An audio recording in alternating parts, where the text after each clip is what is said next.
can't have enough lemon trees in your garden, really. And you know, when people start a new garden, I find them coming to me and asking, what tree can I plant? Well, if you've got a small garden and you have only got space for 1 or 2 trees, you plant a lemon tree, because a lemon tree is a small garden tree. It just happens to bear lemons.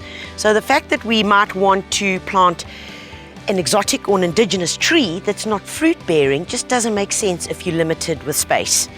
So they love being in the full sun. Think about where they come from. They come from the Mediterranean, where it's hot, dry, poor soils. That's what they love. Most times, if your lemon tree is not bearing, it's simply for 2 reasons. Number 1, you're giving it too much water, which means you're just getting leaves and leaves and leaves. You got to stress these guys out a bit to know that they've got to flower and then produce your lemons. There are 2 distinct varieties of lemon trees. There's a Meyer lemon and the Eureka lemon.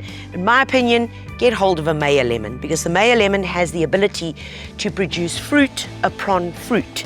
So it will not only have fruit one time of the year, it'll have flowers and then another fruit developing. As that fruit develops, so then the next set of buds will come through. So you guarantee to have lemons throughout the year, and that works for me.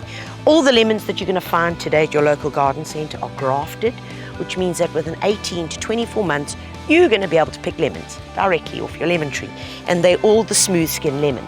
And that works. They bear well, they fruit well, they're simple and easy to look after. All they need every 6 to 8 weeks is a handful of good organic fertilizer around the root zone and the drip zone. Now, what is that? Take a look here. Do you see this here? Where the leaves are, this is the outer leaf, and down there is the stem, right in there. So this over here is called the drip zone. This is where all the lemon tree's roots are. So that's where you've got to throw the fertilizer, not just around its stem, you know, because all its feeder roots are out there. So you feed it with an organic fertilizer there, give it a good deep watering, especially during the winter months. And that's it, guys. The rest is up to the tree, and it'll just do its thing. So a problem that often occurs on lemon trees, and I've asked this question over and over and over again, so listen up carefully. When you see these little bubbles, on the leaf here, and if you turn the leaf over and you don't see anything here, no little black guys like you're seeing on this leaf, that means your tree has been affected. The little hoho that has embedded itself on the back here has already gone and flown off to the next tree. It's looking for another host tree. This thing is called citrusilla. So it loves being on your citrus, and it sucks out all the nutrition, forms these knobbly leaves, which in turn as well then takes away all the nutrition from your lemon tree. You can see it here. This guy's not happy, all right? So how do you do it? Well, you need to use a general insecticide that is safe for edible crops. There are many on the market. Use something such as cypermethrin based. Big word, but just ask for it, and 1 or 2 sprays, and that will deal with it. If you leave the scilla on your lemon tree, you're going to find a whole host of other problems, because the scilla that's on the back here eventually attracts mealybug.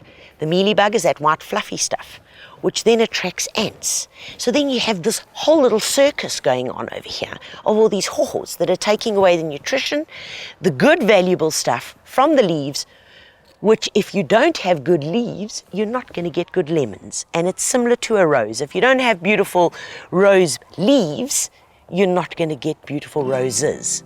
So it's really important that you do address this problem, keep an eye out on it, and make sure that you spray when necessary.